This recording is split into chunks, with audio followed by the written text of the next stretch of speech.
नमस्कार, मैं श्वेता आपका के लाइव न्यूज में स्वागत करती हूं। तो चलिए शुरुआत करते हैं आज की बड़ी और प्रमुख खबर से।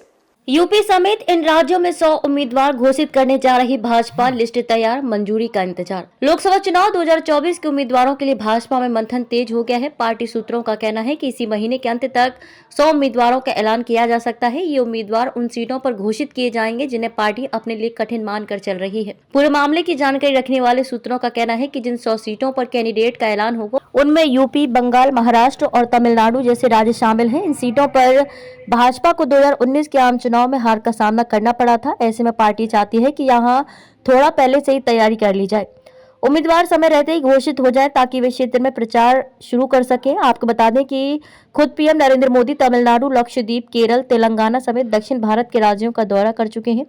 इसके पीछे भी यही रणनीति थी कि पार्टी जहां कमजोर है वहां अपनी पकड़ को मजबूत कर लिया जाए। पार्टी ने कुल 160 सीटों को चुना जिन पर वह खुद को कमजोर मान रही है। पिछले करीब 2 सालों से इन सीटों पर जनसंपर्क अभियान चल रहा है। केंद्रीय मंत्रियों या बड़े नेताओं को यहां का प्रभारी बनाया गया है और वे दौरे कर रहे हैं।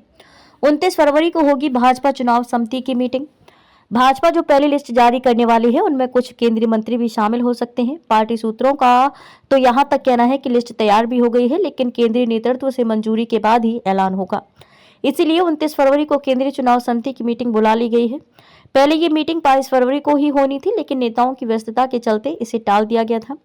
भाजपा के अनुसूचित जाति मोर्चे की मीटिंग भी पहले 29 फरवरी को थी, जिसमें राष्ट्रीय अध्यक्ष जेपी नड्डा रहने वाले थे। अब इस आयोजन को टाल दिया गया है क्योंकि नड्डा भी केंद्रीय चुनाव समिति की बैठक में रहेंगे।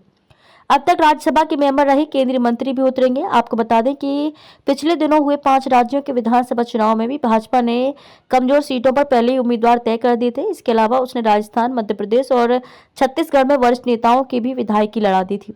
अब लोकसभा में भी यही रणनीति रहेगी और कई ऐसे केंद्रीय मंत्री भी चुनावी समर में दिख सकते हैं जो अब तक राज्यसभा के ही मेंबर रहे हैं। पंजाब और आंध्र प्रदेश में गठबंधन पर भी मंथन चल रहा है और उसके बाद ही इन राज्यों की सीटों का ऐलान होगा। बिहार को लेकर भी पार्टी में चर्चा चल रही है क्योंकि यहाँ कई साझेदारी है और सीट बंटवारे में सबकी दावेदारी से निपटना है। खबरों में अब तक के लिए बस इतना ही। फिर होगी आपसे मुलाकात ऐसी किसी बड़ी और खास खबर के साथ। तब तक के लिए नमस्कार और देखते रहिए के लाइव न्यूज।